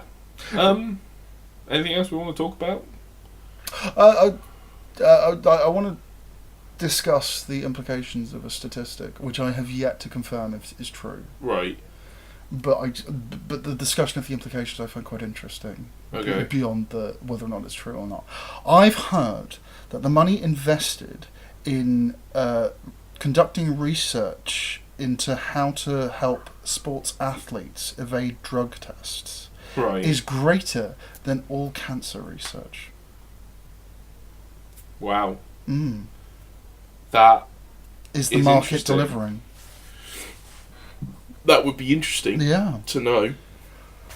So that's my thought. That would be fucking crazy. Holy fucking shit. But there is a lot of money in sports. But then keep in mind, there was an entire industry in Russia to help their athletes get away with drug up. Yeah. They built a fake a lab with a hole in it, so that they could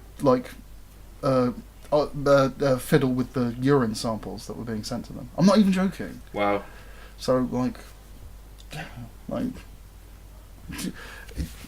yeah. Maybe. We don't want to cure cancer though. They make so much money out of. Oh, piss off with that weird big pharma conspiracy bullshit.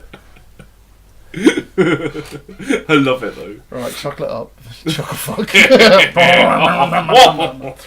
Well, there is that thing of, you know, they've cured AIDS. Yeah, they've had 2 instances now where someone is completely hell of clear. A fucking cure though. Jesus Christ. Yeah. Oh, the bone marrow transplant. Oh, is it a bone marrow transplant? Yeah, like they have to take the bone marrow for someone who is resistant, naturally immune to AIDS. Yeah. Inject it into this person, and then they appear, and then like so far they have appeared to have no instance of HIV. And it's not come back. Yeah. But like that, it's not detectable. They don't know whether or not it's still there or not. But, yeah. Like you know, time will tell. Isn't it also they've been cured of HIV, not AIDS? No, I think it's AIDS. No, because AIDS is autoimmune deficiency, which is a sin. Oh yeah, it is. It's HIV, isn't it? Yeah, it's not HIV is the virus that causes. But no. You can be infected with HIV, but not yet have AIDS. Oh. Okay. The HIV will eventually cause you to have AIDS. I see. It's a syndrome, as in it's a system's impact on the body. Right, I get you. God, I just got reminded of how terrifying HIV is. Ugh. Yeah, but I think in the West, your life expectancy is pretty fucking long. Even with HIV, I know, but it's just even so. I don't disagree. You know, nature's grim. Yeah, especially when you look at how it was. How it was what? I was going to say, especially when you look at how the legislator in the US has treated AIDS historically. Yeah, I'd rather not. It's grim. So, a quick history lesson. Oh, go ahead, do it. So, back in the 80s... I'm going to move that because I'm fed up of you kicking it and making noise. Oh, boy. Right, you were saying. So, back in the 80s, before AIDS was, recognised as the thing it is today, there was a political campaign within the Senate by the Republican Party to have people infected with HIV and that whole syndrome be classified as GRID, which stood for Gay-Related Autoimmune Deficiency. They were trying to brand a condition as an exclusively homosexual condition so that they could justify not spending much money on it. Oh, wow. Yeah. They really hated the gays. That was a thing that happened 30 years ago. Nearly 40. Hey, do you remember when we hated gay people? I mean, I think we still do. there's still a fair there. I mean, remember that PDC post recently? Oh, Jesus, no, I'd rather not. Anyway, so that happened. The other thing that's going on recently is Republicans again are fucking up in arms about this, and I'm trying to remember the exact specifics, but basically they've removed so if you have sex knowingly with someone, when you are HIV positive and you have unprotected sex with someone and you put them at risk of getting infected, that is actually, that used to be classified as a federal crime. Right, and they're trying to get rid of that. They've now gotten rid of it to classify it as a state crime, and it's not as severe as it is. Because what was happening is people were suspecting that they had HIV but not getting tested for it, because they didn't want to then have to potentially inform partners in that weird window where they weren't sure if they had it or not, and then would be classified as a federal felon. Right. So because of how it was set up, it discouraged people from finding out if they were HIV positive, which is why the law was rescinded. Again, another really poorly legislated piece of crap that did not do what it was supposed to do, and in actual fact increased the risk for people. And when this law was changed, Republicans have since spouted the conspiracy of they're saying it's okay for gay people to infect other gay people, which is not what the fuck. First of all, that's not what it was in the first fucking place. Right. And also, it's got nothing to do with being gay. But they still haven't gotten over that, clearly. So. Yeah, it's still there. But then that said, about 50% of the Republican Party believe that global warming doesn't matter because Jesus Christ is coming in the next 20 years. So, yeah. I really don't like thinking about that. Well, education is key. No, it's not. Education. You believe that US senators have not had access to some of the finest education available that money can buy, but nonetheless still believe this party political bullshit? I feel like if they believe that Jesus Christ is coming in 20 years, they probably have had access to the best Christian education that money can buy. But might not necessarily have had access to the best education money can buy. And I think that's the problem. What, so you want to ban faith schools? Yes. I mean, I don't disagree, it's just... Yes. That's kind of 100% where we have to go, yeah. I want to ban all schools that aren't state-run. And I want all schools to be the fucking same. And all schools should only have 150 pupils. Mm-hmm. And that should just be... I like this. I like all of this. Yeah, we're getting rid of exams as well. Okay, yeah. There will be 3 exams: maths, English, and science. The rest of it is just entirely down to your merit in class. Yeah. Because maths, English, and science... Well, no, English. Yeah. Like maths I can understand having exams for, because there are clearly defined, do you know how to do this? Same with science. English, not so much, but there are grammar exams that you could take, so you know how sentences are structured and how to, form paragraphs and stuff like that.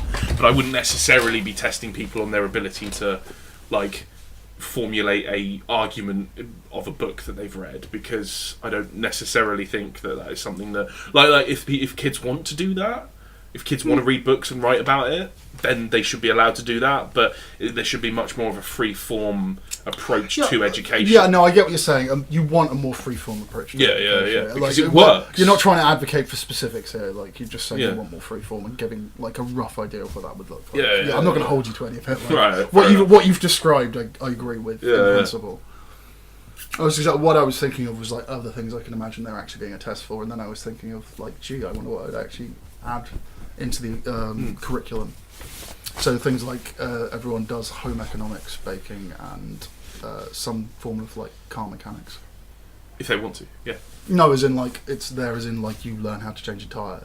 Oh. And you learn how to manage a budget. That's home ec.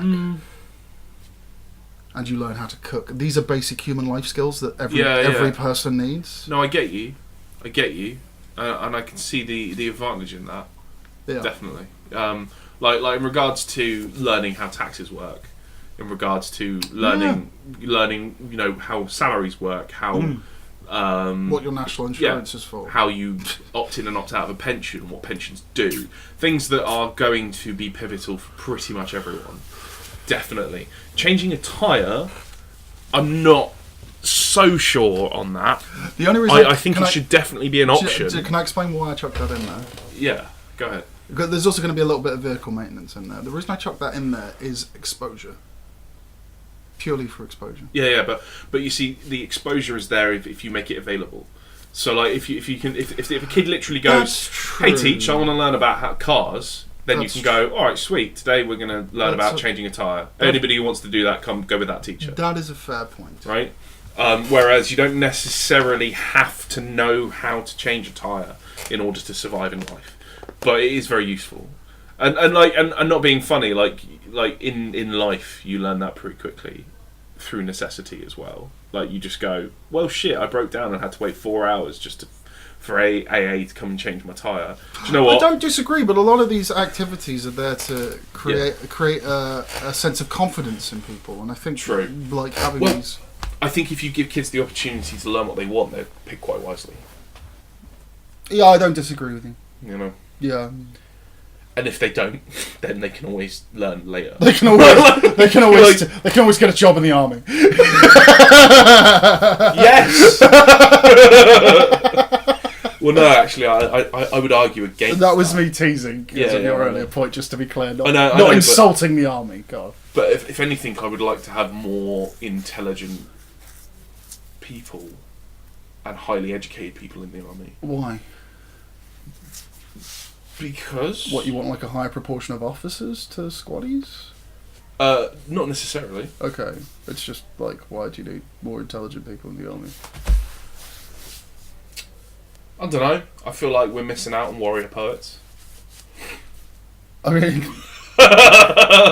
what we are now talking about is something very different. This completely feels over reels. Just as a by the way. Yeah. But I just had this sudden image of, I'm trying to remember what the name for like the awards for poetry are in the UK. There's a thing like each year where like it's a thing. So right. I think it's part of World Book Week. It's like around the similar time. I was just trying to imagine like the winner of that. Like also now joins the army. Just as a point, nobody's going to hear you if you're that far away from the mic. How about you shut up, Jake? All right, fine. Look, I'll be fine. All right. I mean, whatever. Anyway, we love you all. Final thoughts for the day are... it's a lovely day. Always... you probably should have gone to the beach. Always wipe away from, not to. Okay. You're welcome. Is that for all people? Of all genitalia? Think about it. Yes. Okay. Why does it make a difference if you've got balls and a penis? Which way you wipe? Are you genuinely asking? Because I'm really scared now. Which way do you wipe? Sideways, like normal people.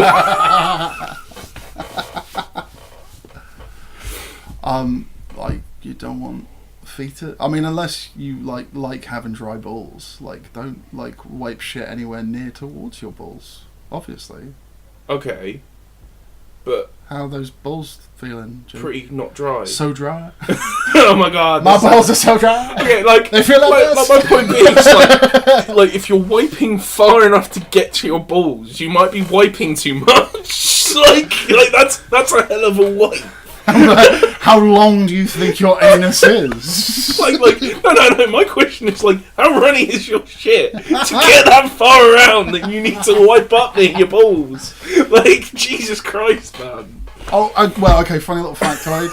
There are two types of people in this world: those that wipe while sitting down, and those that wipe standing up.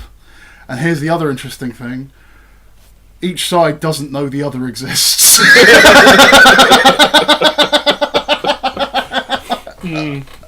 And then there are those weirdos that do both.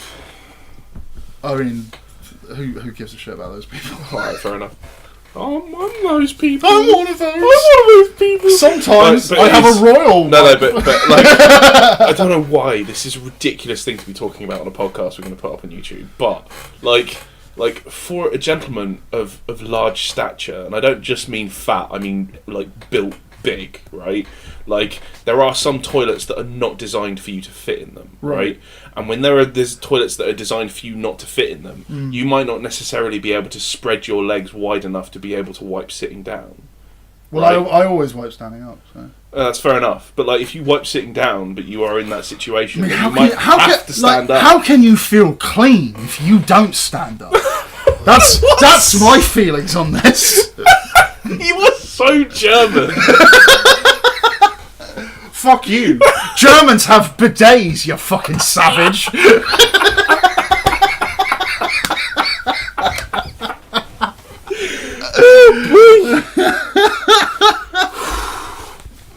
Okay, final thoughts. Always wipe backwards.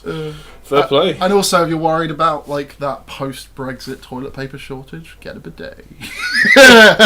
Or just learn to wipe with your hand.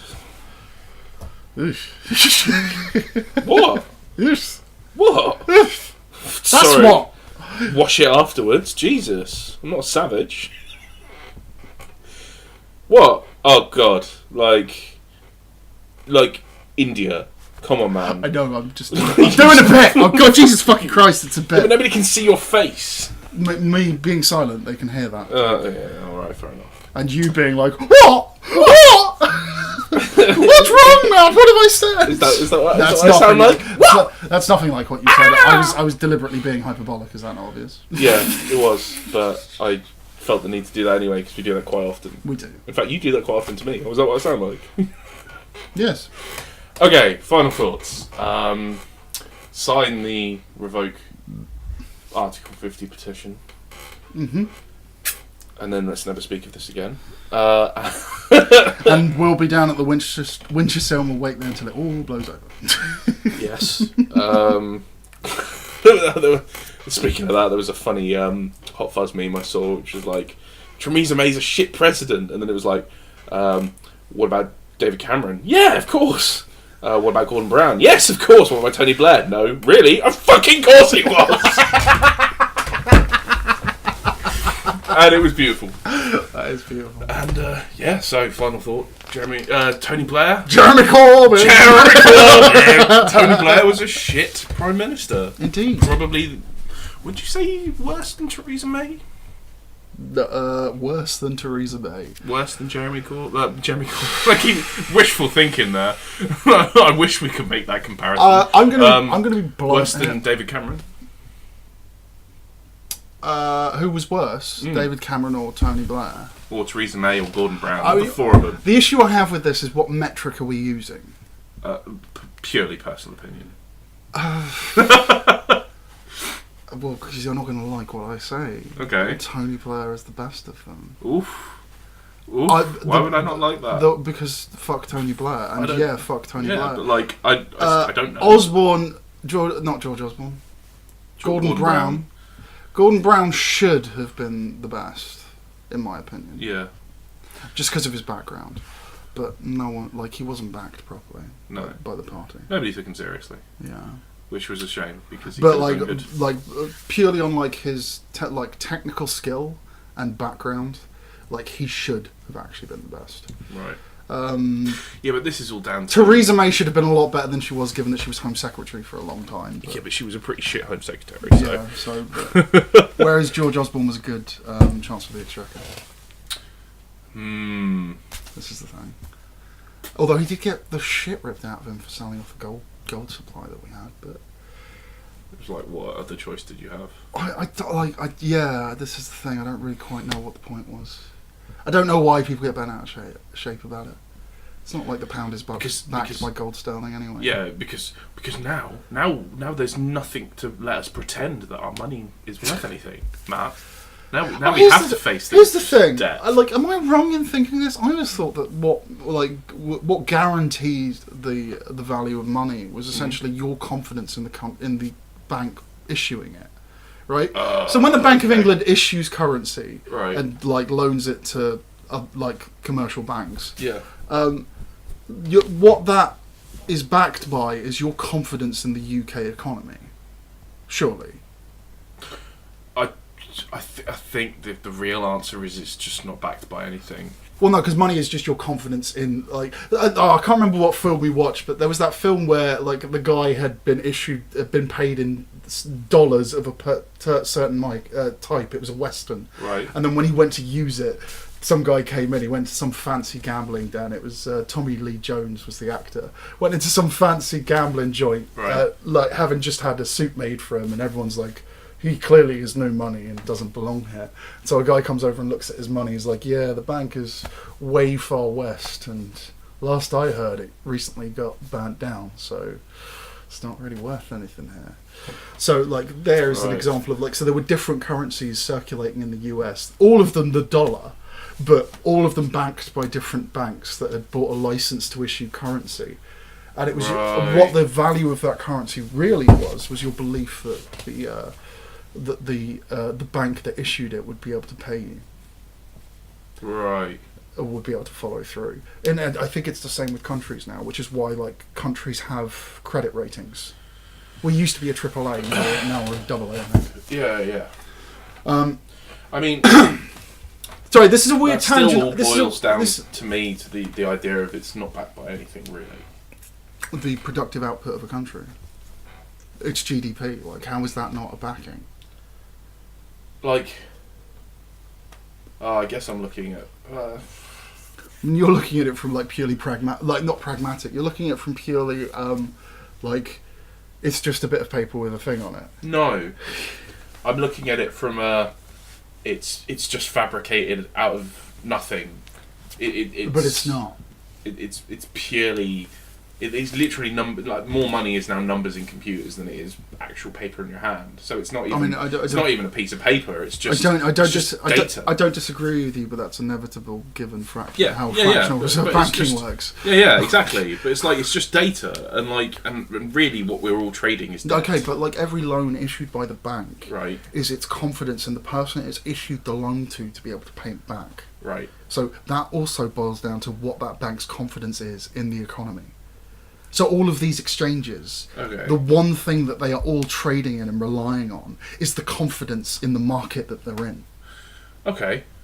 I kind of see where you're coming from now, yeah. Fair enough. It was a weird tangent, but it's something that I've been musing on recently. Because I think there was a conversation where someone was like, well, because they were wanting to push that whole fucking conspiracy of like, well, no one actually needs to pay their mortgage because technically currency isn't backed by anything, and in contract law, you actually need to have something of value for it to be an official contract. So if money isn't backed by anything, it's not actually the contract. The bank hasn't actually met its contract, so you don't have to pay your mortgage anymore. Fuck off. That is not how that works. There was a case in America of a man, because it used to be that. Yes. And a man sued, basically went, I'm not paying my mortgage because you don't have anything that backs up this currency that you've given me, and they didn't, and he won, and they quickly changed the law. Yeah. So it did used to be that. Yes. And it should have been that still. Really? It should have still been that, yep. Jake? Yeah, I don't think you quite realise what would have happened if we'd done that. The economy would have collapsed and we would have realised that our system is broken and not going to work. Well, because we both watched the same videos in regards to the whole thing of like, you borrow 100,000 from one bank, you pay that into another bank. So by watch the same video, do you mean the one that also espoused that 9/11 was an inside job? No. What about the economy and how money works? What, Zeitgeist? No. Which one are we talking about? Anyway, basically the gist of it was like you take out a £200,000 loan, you pay that £200,000 to somebody else. So you take a loan out of the bank for £200,000. You pay that to somebody else. They take that money, they put it into their bank. That bank is now £200,000 richer, which means they can use that £200,000 to justify loaning another £1 million because it's fractional reserve. Right? Yeah, okay. It doesn't quite work the way you've just described it, but yes. It does. But that is essentially like... No, the fractional reserve system means that in their banks they need to have X percentage in cash reserve. So when they get that loan of 200,000, 20,000 has to stay in their bank. Right. But then they can give out loans for far higher. Yeah. So okay, so 20,000 has to stay in their bank, but 180,000 doesn't have to. Yeah. 180,000 goes somewhere else to someone else. Yes. They put it in a different bank. They that have to- 180,000 then gets cut down. they by have to another- keep in 20%. Yeah, yeah, and that keeps going. Yes. So £200,000 loan ends up being millions. Like millions, yeah. Of fabricated money. Um, And that's why there's more debt than there is money, and debt will never be paid off, which is why we're all actually just trading in debt as opposed to trading in money. I mean, I don't disagree with you there, but it also really kind of depends on what you think money represents. Because I would put it like this: what money represents is work done. Right. So a loan is of work to come. It's money I that doesn't guess. yet exist, but will, because that work will exist. I guess. So money is like a unit of memory of work that has been done. Does that make sense? Right. Which is where the whole idea of, Well, that's fat what- cats living off the work of other people. Yeah, I don't disagree with you there, but Yeah. like, just to be clear, currency is a very good thing Right. in the sense that as a technology that was developed, Yeah. has solved a lot of problems because no significant civilization or indeed city could function Yeah. under a barter Oh system. no, I understand. Yeah. Yeah, no, I'm not. I'm aware that it needs to exist. It's just, we used to. It's our relationship with how It's our relationship with money, and it's also our decisions with how we utilize that money. Like the reason we have such a massive, fragile economy is because we decided to do fractional banking. And things like that. Whereas if it was much more limited, there would be much less money. Economies would grow much more slowly, right? However, that's a fucking good thing. It's just we didn't see it that way, because we were like, unlimited resources. Fuck it, we'll just keep going. You do understand when that kind of thing occurred, right? Yeah, In yeah. the time in history when it occurred. Well, yeah, of course you do, because Yeah. you know that. You know quite a lot about that period in history. So, I kind of disagree with you because that explosion in available finance has given birth to the world that we see today. In the sense that, a lot of technology and that sort of yeah, with respect to technology and the sciences. thing. Okay. So, you would potentially lose that, potentially never get it. Potentially. Now, does that mean right. you have to make the interesting point you're making there is what happens if you take a step back in a world that is as it is now.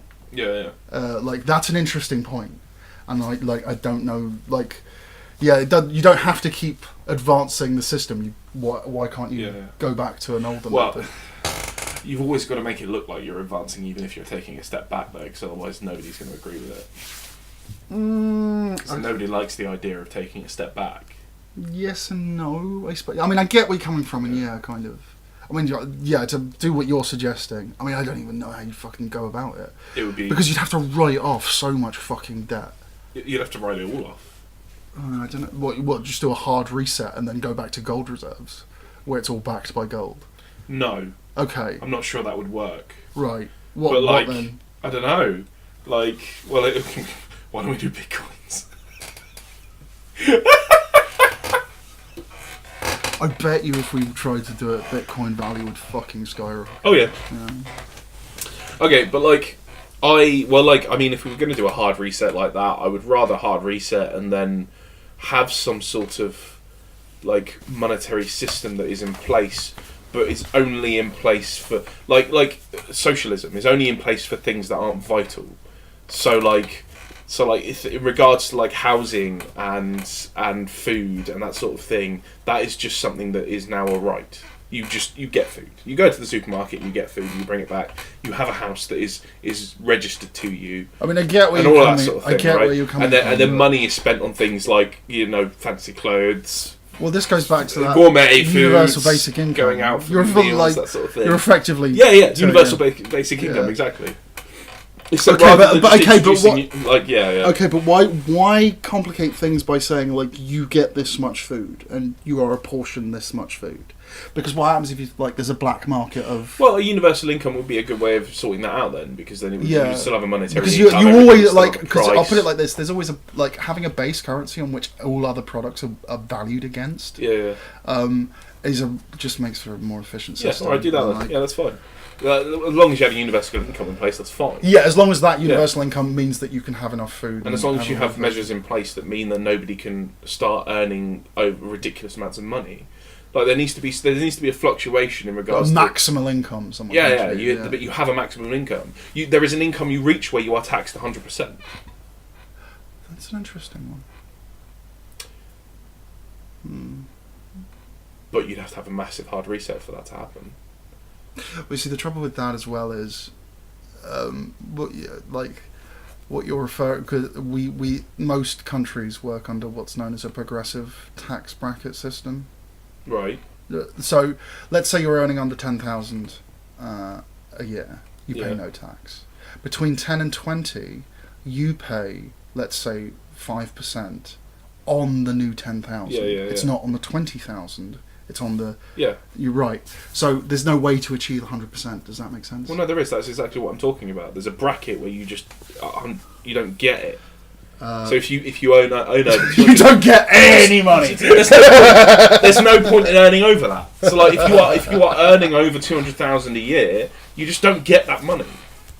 You just get 200,000. You get what you get when you've been taxed on 200,000.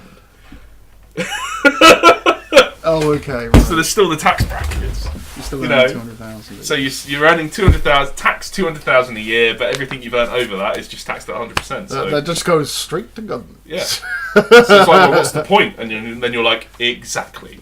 Stop working so hard. Start enjoying your life more. I mean, spend some of that moolah. That's an interesting kind of take on... Because what you're effectively saying is that the ultra rich, in fact, give nothing to the world.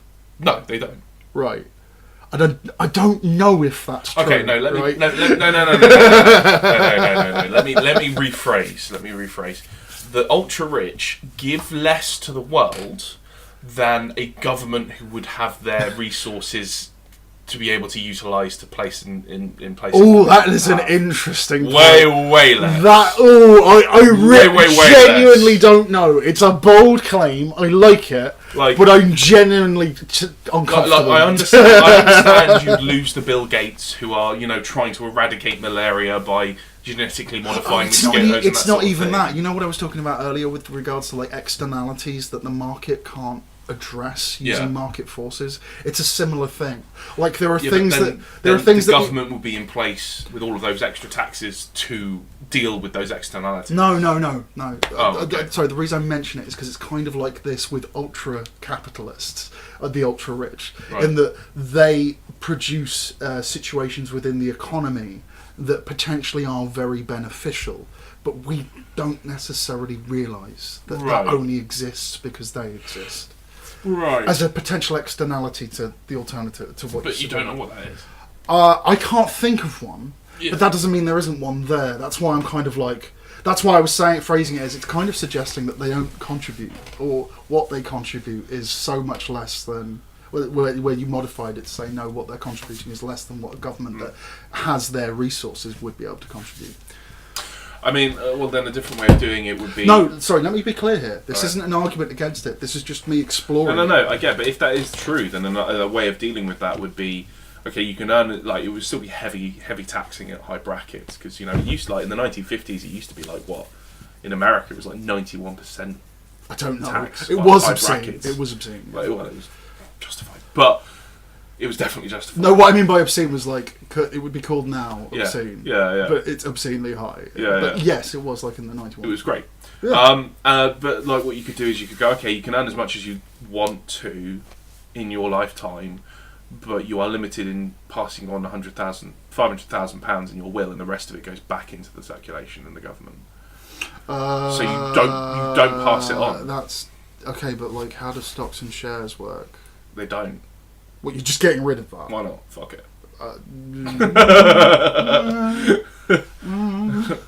Alright. So how do stocks and shares work? Well, I guess you're going to have to convince an awful lot of people to buy a little bit of stocks each. Because... What? So they go to the state which sells them? What? So let's say that they own a 51% stake in Apple, right? On their death. You're saying that 51% stake reverts to the state. Oh, I see. Or can they transfer that 51% stake to a family member? I see. Or someone in their will. Well, I then you could just essentially just put it up for auction, and that money gets put back into the government, but the state. So those shares go straight onto the market. Yeah. Actually, you know what? That is actually a fucking genius idea, because that actually stops the fucking dynastic situation you get where like corporates you don't get Rothschilds. Yeah. You don't get that shit anymore. So like one person can earn a shit ton of money in their lifetime. The Rothschilds don't quite count because they are private equity. They make their money in private equity. They don't make their money in playing the market. Okay. They owned Standard Oil. Right. Like it wasn't a public company, as in it didn't have stocks and shares. They just outright owned it. Oh, okay. Well, when the guy who created that business died, his business would be put on the market. Well, $100,000 worth of it would go. But this would you'd have to have a massive overhaul in how businesses worked as well, because like I would argue that if you have a business and you employ people, they should automatically be given a percentage of the company. So the more people you end up in the company, the more you split it up. Yeah, you're turning everything into a cooperative. Yeah. Yeah, I don't disagree with you. Like funny enough, that's exactly what they do in Germany. The other thing they do in Germany is that for every CEO on the board, they have to hire a new trade unionist rep. Right. That also goes to every board meeting. Cool. So like they have equal representation to shareholders and workforce. Like it's fucking genius. That is beautiful. I feel like we've now reached the meat of the podcast. In our final thoughts. Our final nugget. If you Boy, you're gross. Okay. That was a good convo. It was. We're done good. See, we've got a finger on the pulse of each other. We can fix the economy. Touch my pulse, Jake. Yeah, we could solve all the world's problems if we cared. I mean, I don't think. I know. Yeah, like, can't solve shit. I can barely solve my own van. Like, you know what you need? What? Mechanics course at school, just saying. Mechanics course at school. But I've had 8 months of mechanics training and I'm teasing, like, you big goof. You big bitch, I can change a tyre. I just can't fix oil leaks in the engine when I don't know where they're coming from. And I don't have the adequate equipment to get underneath. And on that note... always have regular maintenance of your vehicles if you care about them. If you don't, buy a vehicle you like.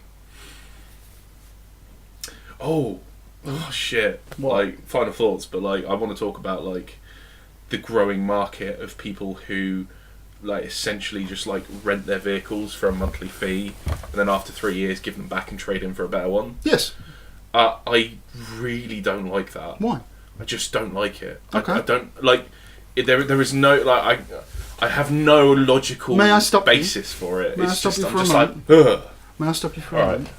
How about you've got until the next podcast to work out why you don't like it. Ugh. You son of a bitch. No, I'm just saying, I'm genuinely curious Giving me homework. I'm curious to see what you come up with, and I'll try and see if I can make the case for it. Alright, fair enough. How about that? So we both got it, right? Oh god, but now I'm going to lose horribly and everybody's going to see. All of our friends are going to know, Matt. All of our friends. All 4 of them. All 4 of them. Which I think is a little bit unfair because I think we do have more than 4 friends between us and now they're going to be wondering which 4 it is. Yeah, because I think when we say 4, we are both thinking of the same thing. Wait, are we? Let's not name names. No. We're going to stop the podcast. We'll figure it out afterwards. And then we'll figure it out. Alright, see you guys later. We're going to have the actual conversation. We're going to decide who our real friends are. Final thoughts, motherfucker. Well, that is going to be so loud. You're ridiculous. But like, and just to be clear, it's not you.